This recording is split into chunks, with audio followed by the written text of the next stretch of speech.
Jack Benny program, transcribed, presented by Lucky Strike. Let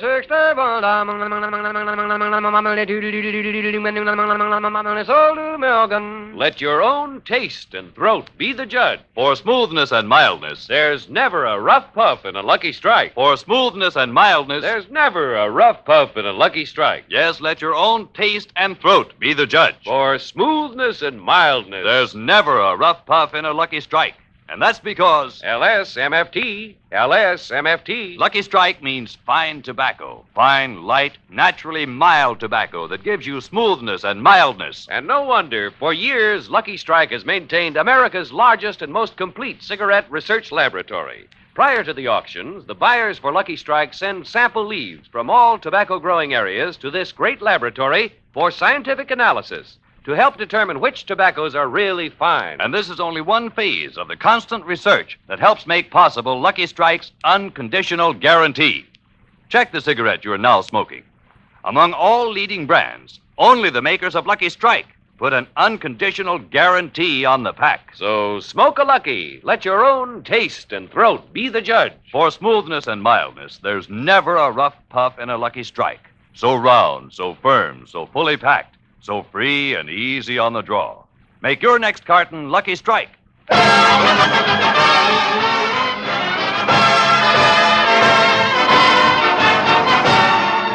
The Lucky Strike program starring Jack Benny with Mary Livingston, Phil Harris, Rochester, Dennis Day, and yours truly, Don Wilson.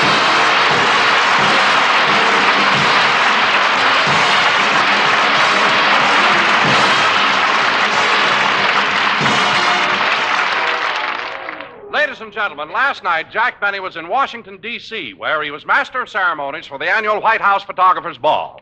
Immediately following the affair, he boarded a plane and flew back to Hollywood. And here he is, Jack Benny!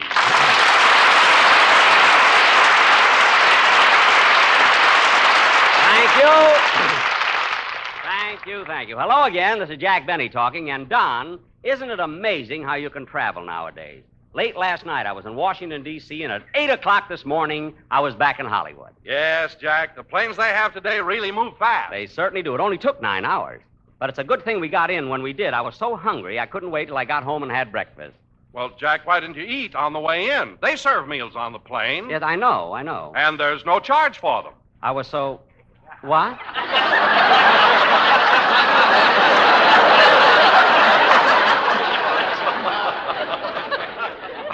Don... That's right, Jack. That's right. The meals don't cost you anything. It's included in your ticket. How do you like that? Jack, where are you going? To the TWA ticket office. Somebody's going to take me to dinner. I don't care who it is, but somebody has got to... Oh, hello, Mary. Hello, Jack. How was your flight back from Washington? Oh, pretty good. Was it a nice, smooth trip? Fairly smooth, Mary. Not bad at all. You didn't get sick, did you? No, although I did feel a little woozy, going over the mountains. Well, maybe you overate. Overate? Mary, I just found out. Don told me. Told you what? Never mind, I'll explain it later. Well, Jack, tell us, how was the affair in Washington? I'll bet it was pretty classy, huh? Classy? Don, you've never seen anything like it. The people I met, it was positively thrilling. Who was there, Jack? Who was there? President Truman, Vice President Barkley, General Eisenhower, General Bradley, Secretary of the Treasury Snyder, everybody. Ah, Jack, that must have been wonderful. How did you feel when you met President Truman? President Truman? Well, I didn't get to meet the president.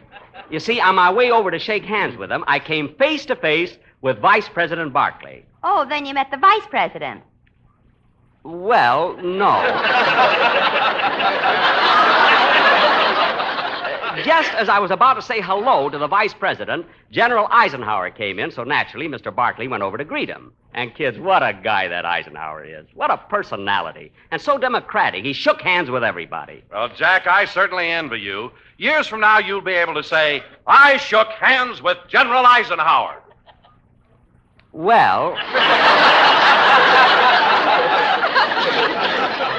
You see, Don, when General Eisenhower and Vice President Barkley were talking, I was going over to shake hands with them when in walked Dean Acheson. And naturally, I couldn't ignore the Secretary of State. He's really an impressive man. He makes everybody feel so relaxed, so at home. Well, I'm glad you got to meet Mr. Atchison. Huh? You did meet Dean Atchison, didn't you? Well, when Mr. Atchison walked in, I rushed over to him and stuck out my hand. What did he do?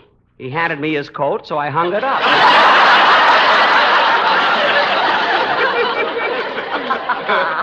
It was an awkward situation. Well, Jack, when Mr. Atchison handed you his coat, why didn't you tell him who you were? Well, I didn't want to embarrass him. You didn't want to return the tip either. Yeah. Eisenhower gave me nothing. Anyway, it was a very exciting affair, and I was certainly glad to be there. Jack, do you mean to say that with all the important people who were there, you didn't get to meet anybody? Didn't get to meet anybody. For your information, sister, I spent most of the evening talking to David Quimby. David Quimby? Who's he? Well, if you don't know who David Quimby is, I'm not going to tell you. You ought to keep up on your national affairs, kid. Who else was there, Jack? Well, there was Air Secretary Symington, Senator Taft, Dr. Gallup, and... Oh, I must tell you a funny thing, Don. Last night after the dinner, Dr. Gallup was the first speaker, and he kept calling the president Tom. He just can't get over it.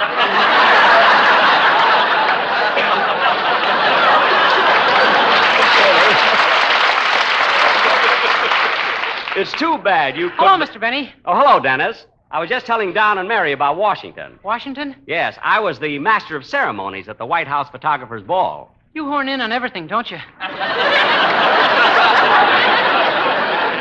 I didn't horn in at all. I was invited. And you know who else were there? Who? President Truman, Vice President Barkley, General Eisenhower. Gosh, Mr. Benny, you're really important, aren't you? Yes, sir. I guess I am. Oh, don't be so modest. I'll bet you could go out now and get your own show.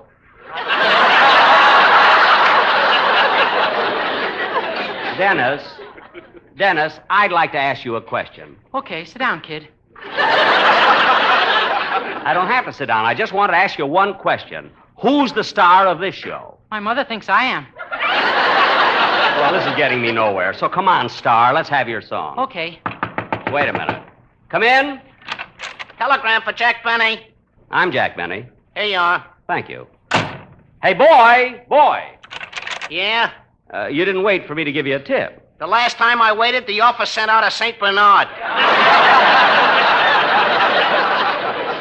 What? Before I got back, the brandy was 20 years old. Never mind. Goodbye.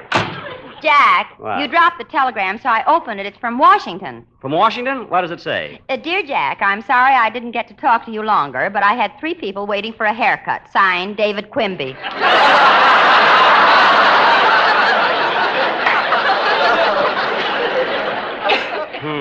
Who's he? Never mind. Sing your song. Mary, stop staring at me.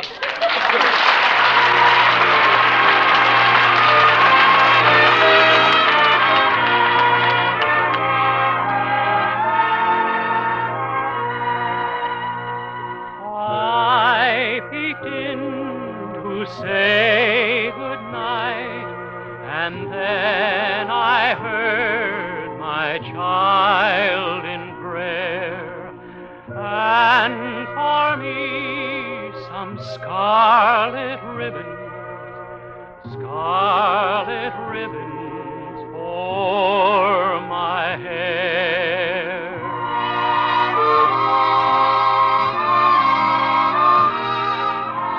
All the stores were closed and shuttered.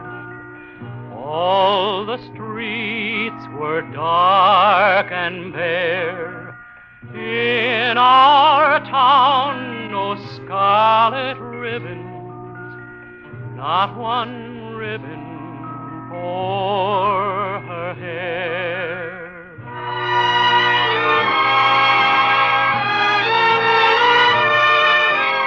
Through the night, my heart was aching. Just before the dawn was breaking, I peeked in, and on her bed, in gay profusion, lying there, lovely ribbon, scarlet ribbon,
That was Scarlet Ribbon, sung by Dinah Shore. And, very good, Fanny. And now, ladies and gentlemen, for our featured attraction tonight, we're going to do a very important sketch. Dennis, you're going to be in it. You too, Mary. And Phil. Phil. Just a minute, Quimby. I'm fixing up the music for the sketch you're going to do. You're what? You heard me. I'm fixing up the music. Right now, I'm going over the trombone player's part. You? You're going over the trombone player's part? You don't know one note from another. Who has to know notes? What? I'm going over it with a damp rag. He spilled beer on it.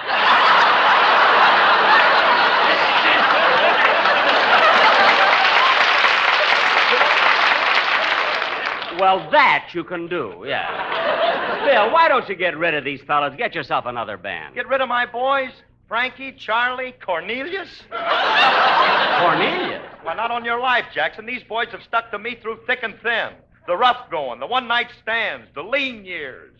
Well, Phil, that reminds me of something I've always wanted to ask you. Why did you form an orchestra in the first place? I had to, Dad.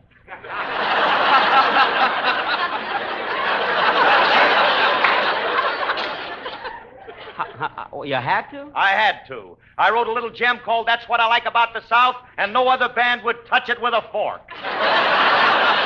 With a fork isn't in here at all, you know. He added. Well, in this case, necessity was the mother of nausea. But seriously, Phil, do you mean that all of your boys have been with you right from the start? Yes, sir, Jackson, and that's why I wish you'd quit picking on them. They're conscientious musicians. They worry a lot. Worry? Sure. Now, take my drummer, Sammy, up there. Only 3 months ago, he had a full head of hair.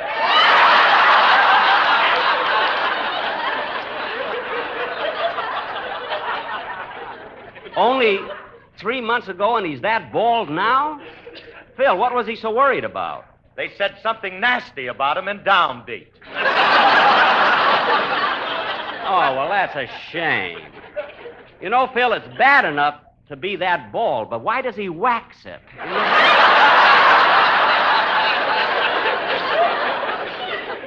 Anyway, Phil, we have a very important sketch to do tonight, and you're in it. You, Dennis, and Mary. Mary, will you hand me the scripts? They're under the table. Sure, Jack. Here you are. Thanks.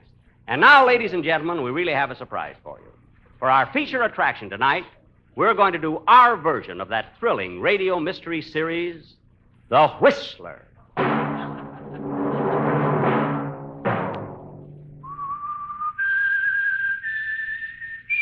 Wait a minute. Wait a minute. Who are you? I am the Whistler. I walk by night. I influence the lives of innocent people. And sometimes I even drive them to murder. Well, I'm certainly glad you dropped in because tonight you can help me with the sketch we're going to do. Jack, who are you talking to? That man right there. What man? I don't see anybody. That man right there who was whistling. Whistling? I didn't hear anybody, Jack. Are you kids crazy? I'm telling you, there was a man standing right there. Dennis, you saw him, didn't you? Yeah, he was a kind of a mysterious-looking fellow with a brown suit and a scowl on his face. That's right. And what was he whistling? Dear hearts and gentle people. He was not!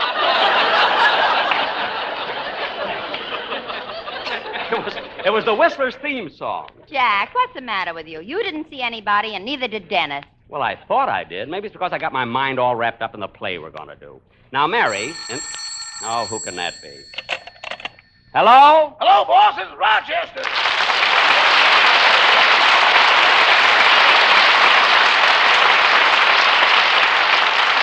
Rochester, how many times have I told you not to call me in the middle of a program? But, boss, I had to call you. I got something I think you'll like. What's that? Well, you won't believe this, but this afternoon I sat down and wrote a commercial. You wrote a commercial? Yes, boss, and I liked it so much I got out your recording machine and made a record of it. No kidding. Well, let's hear it. Okay, just a minute. Listen to this.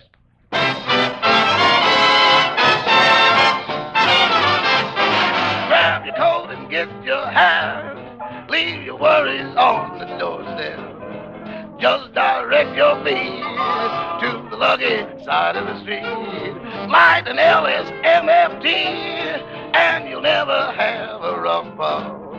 Life can be so sweet on the lucky side of the street. Just let your taste tell you why. Lucky Strike you should buy, and you'll say me, oh my.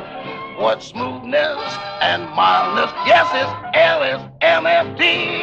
Lucky Strike means fine tobacco.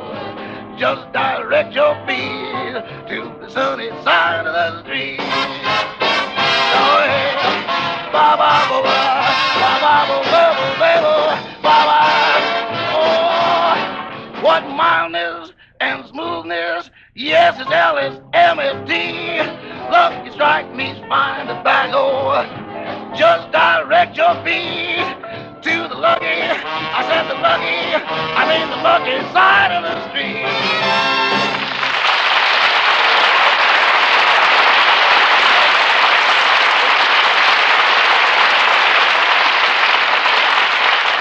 Rochester, that was wonderful. I thought you'd like it. I sure did. Goodbye, Rochester. Goodbye. Gee, fellas, I wish you could have heard the wonderful commercial Rochester sang to me over the phone. Can we use it on the program sometime? Sure, it's great. Now, where were we? You're getting ready to do that play, Jackson. Oh, yes. Ladies and gentlemen, we now offer you our version of that blood-curdling, thrilling radio murder mystery, The Whistler.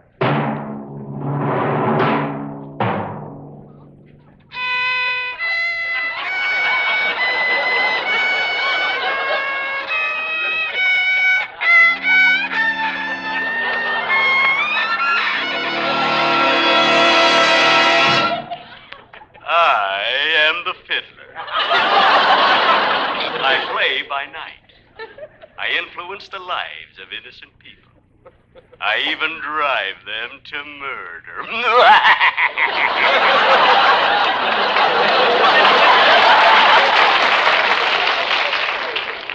Let me take you to the home of Mr. and Mrs. Park, Gwendolyn and Griffith.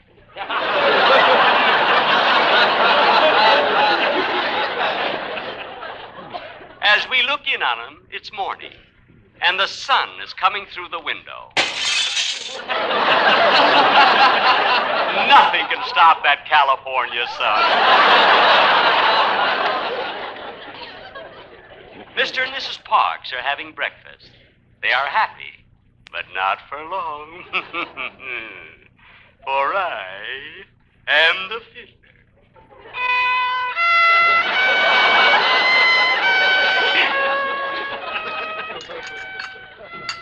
Gosh, Gwendolyn, this is a wonderful breakfast. I'm sure glad I'm married to you. So am I, Griffith. Where are the children? We have no children. Oh, then who is it that's always bringing me my slippers? Our Cocker Spaniel. Oh, the money I've wasted to have his teeth straightened.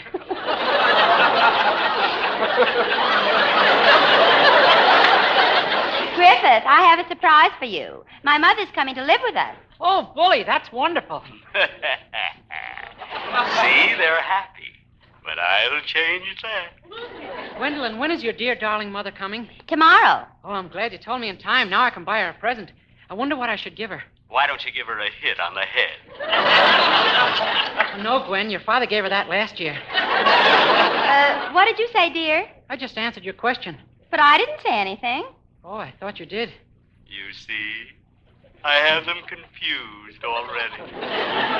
Well, I better finish my breakfast. Yes, here's a great big bowl of cereal. Wait, I'll pour the cream on it for you.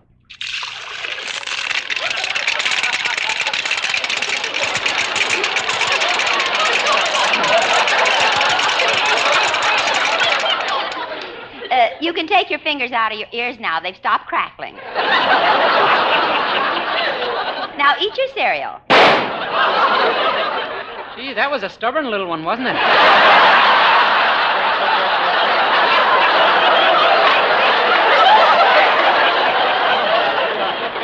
It certainly was, darling. Darling.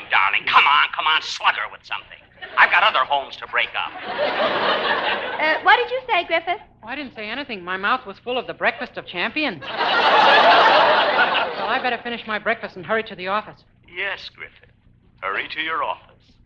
while your wife, Gwen, waits at home for her sweetheart, the milkman. She adores him.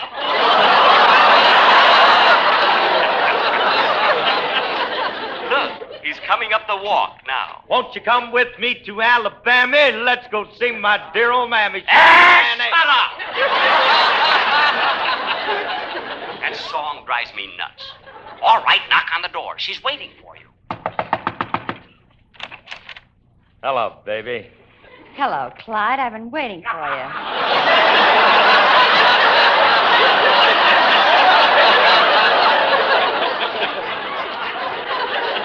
Come on in. Well, wait a minute. I got to get rid of this milk. Why don't you drink it? Who, me? Go ahead, Clyde. Drink it. It'll be good for that pool table complexion. With those side pockets under your eyes.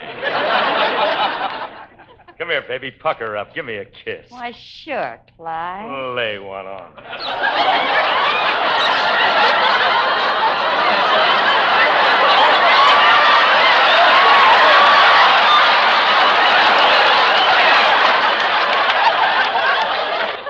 I really thrilled you, eh, baby?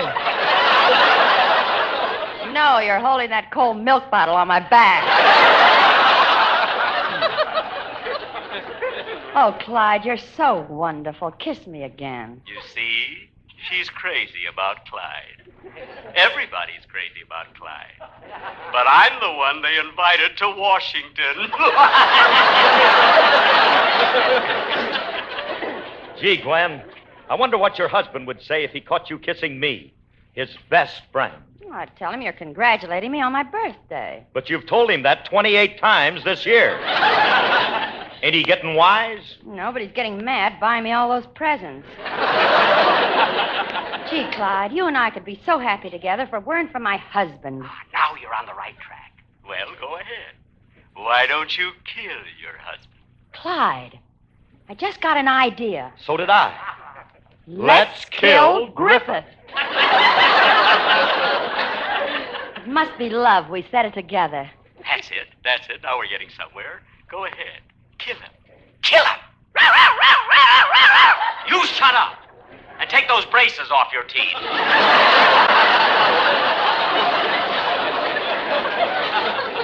Gwen, I know how to kill your husband. How? Let's open the window and smog him to death.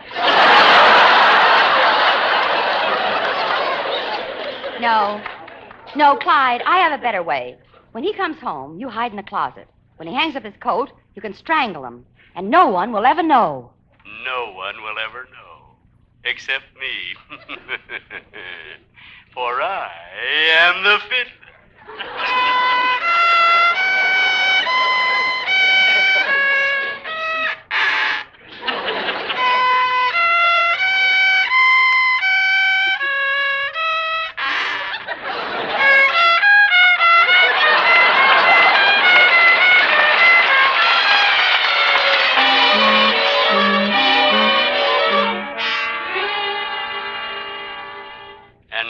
It's evening. The office is closed, and Griffith, the unsuspecting husband, is walking home without a care on his mind. Gee, it'll be nice to get home to my loving wife, Gwendolyn. I feel sorry for her. She's alone all day. Are you sure she's alone? Of course I'm sure. About twice a week, our best friend Clyde drops in, but that's only on her birthday. Don't be a fool. Your wife is in love with Clyde. Hurry home. You'll find them together. All right, I'll go home and see for myself. Gee, I better be prepared. Happy birthday to you! Happy birthday to you!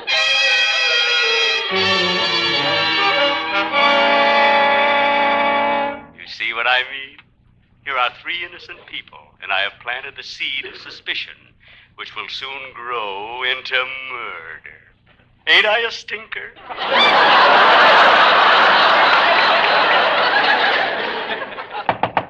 Oh, pardon me. Come in.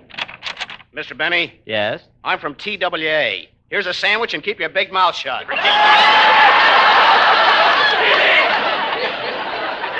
Thank you. And now to get back to our story. Clyde is hiding in the closet, and Griffith is about to enter the house. Darling, you're home early. Yes, Gwendolyn. Stop stalling. Ask her about Clyde. Go on, ask her. Huh? Ask her about Clyde. Darling, was Joe here? Not Joe. That was yesterday. It's Clyde today. Now, come on, Griffith, come on. You gotta get murdered. And hurry up or we'll be in the middle of Amos and Andy. Go on, open that closet door. No, I don't want to. I'm afraid. Come on, don't be a coward. Open that closet door. No. Go on. Put your hand on that knob. That's it. Now turn it. Good. Now open the door. Won't you come with me to Alabama? There we'll meet my dear old mammy. She's frying eggs. Ooh. Griffith, you shot him. No, Gwen, I didn't shoot him. Well, somebody did. I wonder who.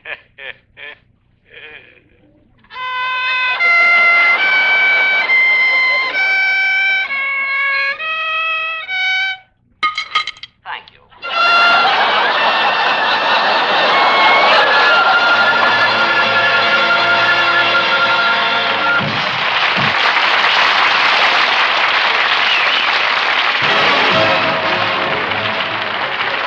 Jack will be back in just a moment, but first, Let your own taste and throat be the judge. For smoothness and mildness. There's never a rough puff in a Lucky Strike, and that's because LSMFT. Lucky Strike means fine tobacco. Fine, light, naturally mild tobacco that gives you smoothness and mildness with never a rough puff. Listen to what Mr. Al Rogers, an independent tobacco auctioneer from Robertsonville, North Carolina, recently said. Year after year, I've seen the makers of Lucky Strike buy fine, prime, ripe tobacco. Tobacco that's just right for mild, good smoking. I've smoked Lucky's for 10 years. Millions of smokers, including the famous screen star Hedy Lamarr, take a tip from the experts and smoke Lucky Strike. Just recently, the glamorous Hedy said, A good cigarette is like a good movie, always enjoyable. That's why it's Lucky's for me. For your own real deep down smoking enjoyment, light up a Lucky. Let your own taste and throat be the judge. For smoothness and mildness, there's never a rough puff in a Lucky Strike. Get a carton today. Ladies and gentlemen, we'll be with you again next Sunday night when we will have as our guest a very famous daughter of a very famous father, Miss Sarah Churchill. Good night, folks. Be sure to hear Dennis Day in A Day in the Life of Dennis Day. Jack, Mary, Dennis, Don, Phil, and Rochester came to you transcribed. Now stay tuned to Amos and Andy, which follows immediately over most of these same CBS stations. This is CBS, the Columbia Broadcasting System.